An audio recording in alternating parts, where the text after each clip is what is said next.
This video is to give you some information and insight into what a security officer does and also what our security qualifications all are about. What I'll tell you is the different sort of aspects of the things you can be expected to do and also the things that you have to take into consideration, the key things that you've got to look out for. So things like going on patrol, looking at CCTV, conflict management, customer service, communication, things like that that are really, really important for the job. Things that you'll find really interesting when you do the course and things that you'll be able to build on as you go through your different courses with us and also your different sectors that you go into with your job. A security officer is the new name for a security guard. What that person does is they're responsible for protecting people, protecting property and protecting premises. So if that's the kind of job that you want, then that's going to be perfect.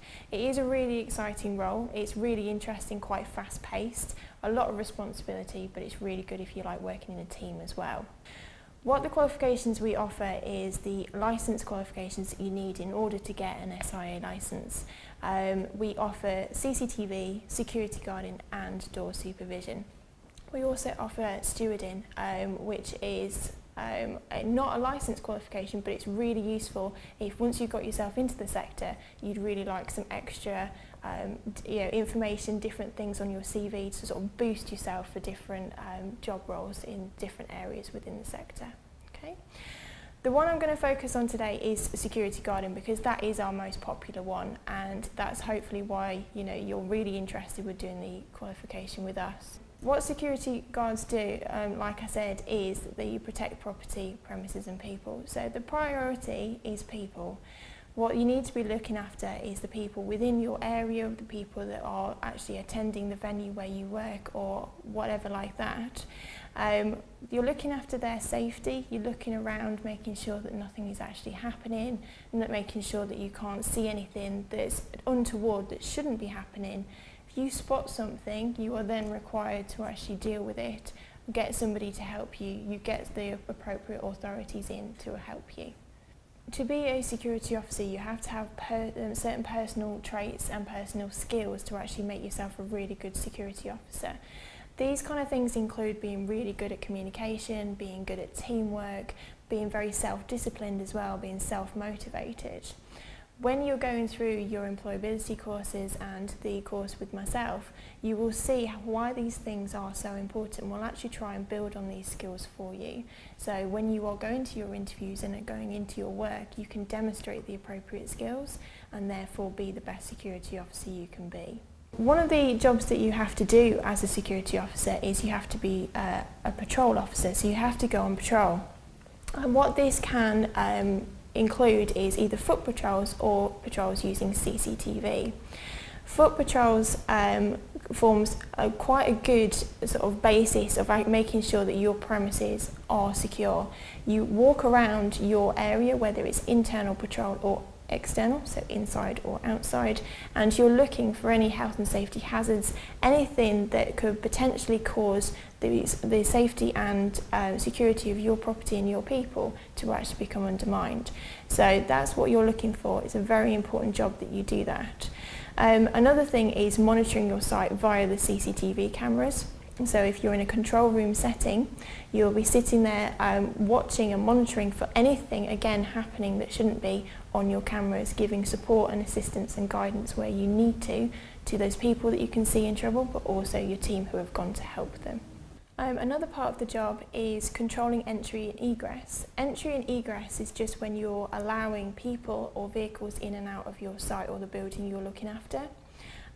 Why this is so important is because if you ever get the instance of people coming into your site who are not authorised, then you can throw up quite a few number of issues, all of which you would have to deal with and then all of which you would be accountable for.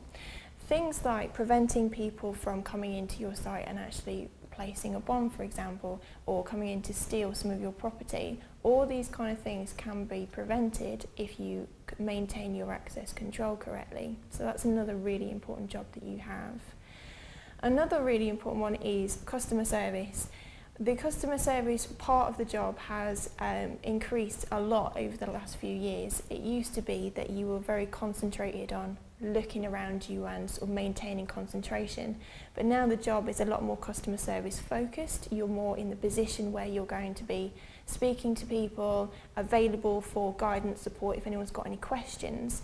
So that also makes it very important that you're very presentable, very professional, and you come across in the correct way to represent your company and the industry that you work in correctly.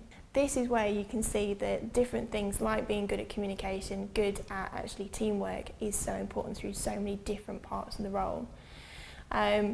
One thing that is not required anymore that used to be is you used to have to be first aid trained in order to get your SIA licence, and that's not a requirement anymore.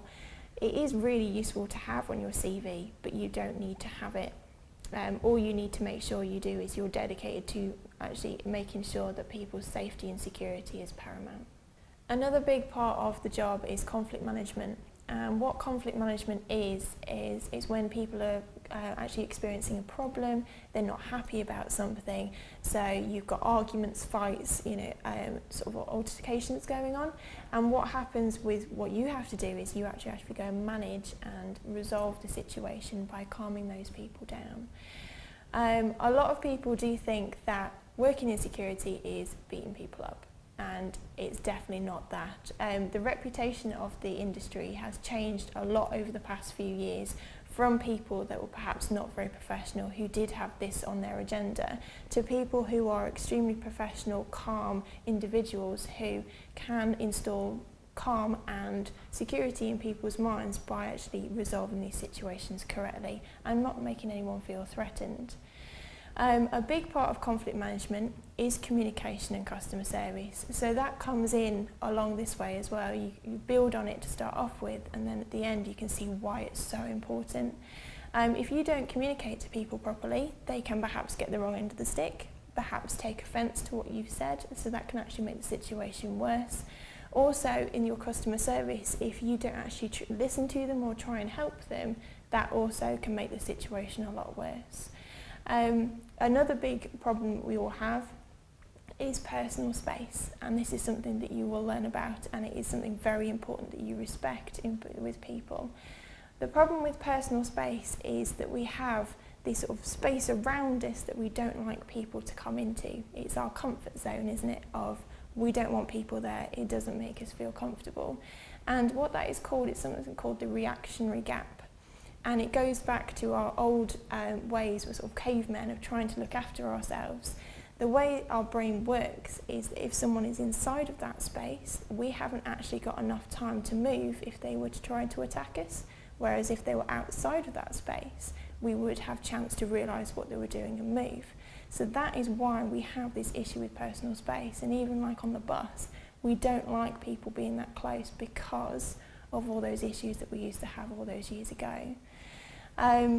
Another thing that we have, which is going back to our old instincts, is fight or flight. Now you might have heard that before, and that is a natural instinct that we all have if we feel very threatened or endangered in a certain situation.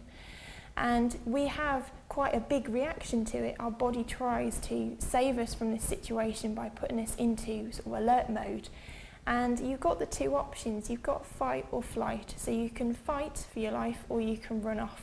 Okay, and what happens is our brain registers that we're in a dodgy situation and releases adrenaline, and this adrenaline gives us the best chance of fighting better or running off quicker than we would normally. You may go into fight or flight when you're working because a situation might be quite threatening, you might feel quite on edge about something, but the trick is to not let your customers know that you've gone into it, to actually hide all the different sort of symptoms that come with it so you can take control of the situation.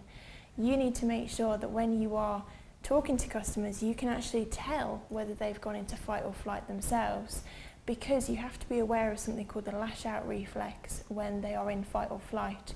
And you may have seen probably loads of videos about this, of people being scared by their friends, and their reaction is to lash out and defend themselves before they actually realise who it is. That's called the lash out reflex, and that's something else that you'll learn about on your course. Okay, so in summary, we've spoken about patrolling, monitoring via CCTV, we've talked about customer service and conflict management, different skills and abilities that you need to have, and also things that you need to build on throughout your course. Thanks very much for watching. If you do want any more information, just speak to your tutor or get in touch with us via the website.